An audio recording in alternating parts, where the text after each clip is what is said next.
In this video, I'll work through a couple of practice problems involving comparison tests and the alternating series test. So in this one, we're given a series that looks like n cubed over n cubed plus 6, and we're asked to figure out whether that converges absolutely, conditionally, or diverges. So the thing you want to be thinking about here when we're trying to decide what test to use is what is this going to look like in the long run? What does this look like for large values of n? Well, when we look at this series, the plus 6 won't really matter when n is very large.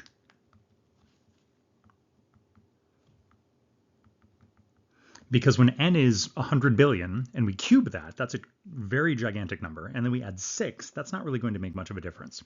So in our heads, the way we want to think about this is to think to ourselves that n cubed over n cubed plus 6 is going to be very close to n cubed over n cubed for large values of n. And that equals 1. Now that might seem a little strange to us, because we're used to doing comparisons to p-series or maybe geometric series. But if we think about what it means for the terms of this series to look like 1 when n is very large, means that in the long run, this series will look like 1 plus 1 plus 1 plus 1, which is going to be a series that won't converge. That series is going to go off to infinity, and that will not be a convergent series. So what do we do? What do we do with that intuition? What do we do with that thought process? Well, the fact that tells us that when the terms of our series don't go to 0, the series diverges, that's called the divergence test. So we're going to use the divergence test here. And to use the divergence test, we need to demonstrate that the limit as n goes to infinity of the terms of my series, right? Not actually getting rid of the 6, right? But thinking about what's going to happen to the actual terms of my series, and think about what that limit is, and hope to demonstrate that that limit is not 0. We've got a few methods that we can use here. The one that I like to use is to take the top and bottom of this fraction and divide by the highest power of n. So in this case, we're dividing by n cubed. So this gives us 1 on top of our fraction. Switch back to my blue color here.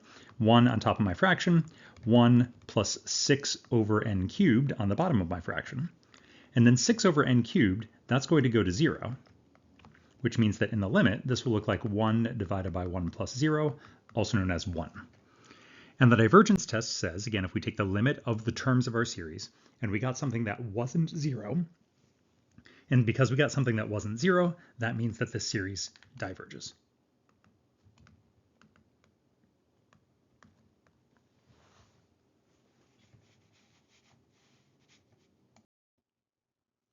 Now here we have a similar problem, but this time we have an alternating term sign. Remember that when we see something that looks like minus 1 to the n or minus 1 to the n plus 1, that's giving us an alternating sign. So for the moment, one of our common approaches when we see something with an alternating sign is to think about what happens without that alternating sign. So in other words, we consider the series that we get. We take the absolute value of those terms, which gets rid of that alternating sign. Sometimes this is all we need to do, but sometimes we need to do more steps after this, but we're not sure which one we're going to have to do yet. So we're just going to do it and then see what we do after that. So we get n to the 5th over n to the 4th plus 6. Now this looks pretty similar to the one that we looked at before. So again, if we think about our thought process, that plus 6 on the bottom of my fraction isn't really going to matter. So in the long run, n to the 5th divided by n to the 4th plus 6 will be approximately equal to n to the 5th divided by n to the 4th, which is n. And again, that might seem a little strange, but what that means is that for this series, in the long run, the terms of my series look like n, which means I'm adding 1,000,000 plus 1,000,001 plus 1,000,002 plus 1,000,003, right? I'm adding all those numbers up, and the numbers that I'm adding are getting bigger and bigger and bigger.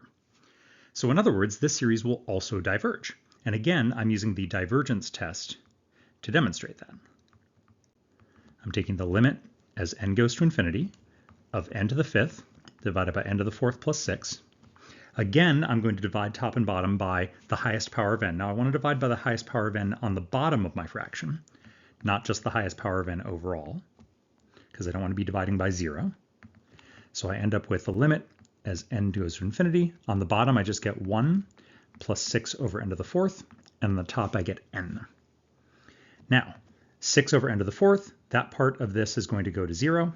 And so this is going to look like the limit of n, which is infinity. And infinity is definitely not 0, which means by my divergence test, this series diverges. So the series n to the 5th over n to the 4th plus 6 is going to diverge.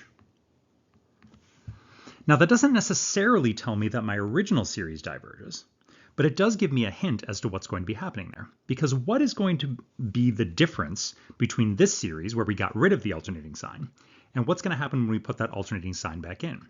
Well, what we said about the series where we got rid of the alternating sign, this series here, is that the numbers that we were adding were 1,000,000 plus 1,000,001 plus 1,000,002 and so on. Well, if we put the alternating sign in, well, now it's going to be 1,000,000 minus 1,000,001 plus 1,000,002 minus 1,000,003 and so on. So my partial sums are going to be wildly bouncing up and down and certainly not converging to anything. So again, that leads me to think the divergence test.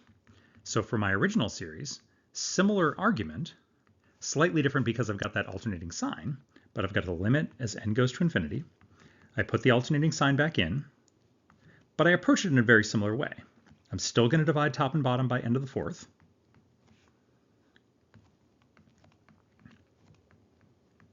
On the top, I have minus 1 to the n times n, and on the bottom, I have something that's essentially going to 1. 1 plus 6 over n to the fourth. So again, 6 over n to the fourth is going to go to 0. And then I've got this, the limit is going to look the same as the limit of minus 1 to the n times n. This n part is going to infinity, and the minus 1 to the n is going to make it wildly bounce back and forth between plus and minus infinity, which means this limit does not exist. And so by my divergence test, my original series diverges. The original series